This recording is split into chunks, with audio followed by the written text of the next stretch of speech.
complete coverage of your neighborhood, the nation, and the world. This is News 8 at 5. Well, people affected by the landslide are quickly learning that their homeowners insurance is not covering this type of damage, which raised the question, is there coverage people can buy to protect themselves from landslides? We went searching for answers. Yeah, you can see the roof is starting to kind of buckle and stuff. Dave Manley just bought a home on a steep cliffside directly across from Mount Soladad.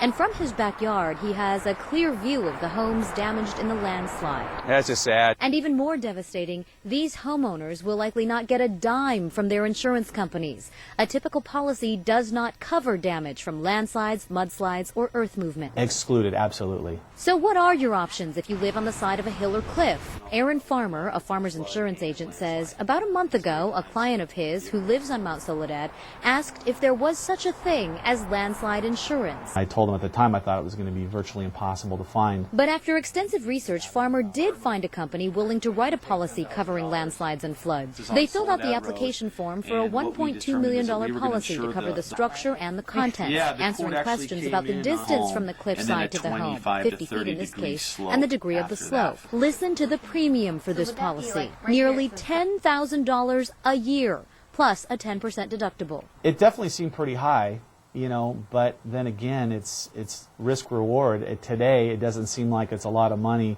for someone's house that just went down the cliff. And getting approved for a landslide policy here now is highly unlikely. Usually when there's some sort of a catastrophe like this, the underwriting or the insurance companies kind of halt all their business transactions.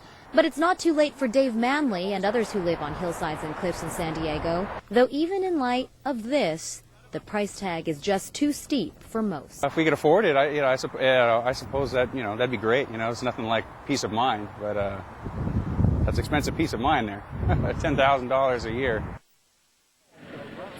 And it turns out that homeowner in La Jolla who declined that $10,000 a year landslide policy lives just a half a mile away from this location on Soledad Road. As for people whose homes were damaged in the landslide, really their only option to recover money is to sue the city. And as we just heard from Phil, looks like that's going to happen. Stan? I would imagine the people that lost everything down here, that $10,000 isn't sounding like a whole lot right now, but it's an enormous amount of money. Thank you, Marcella.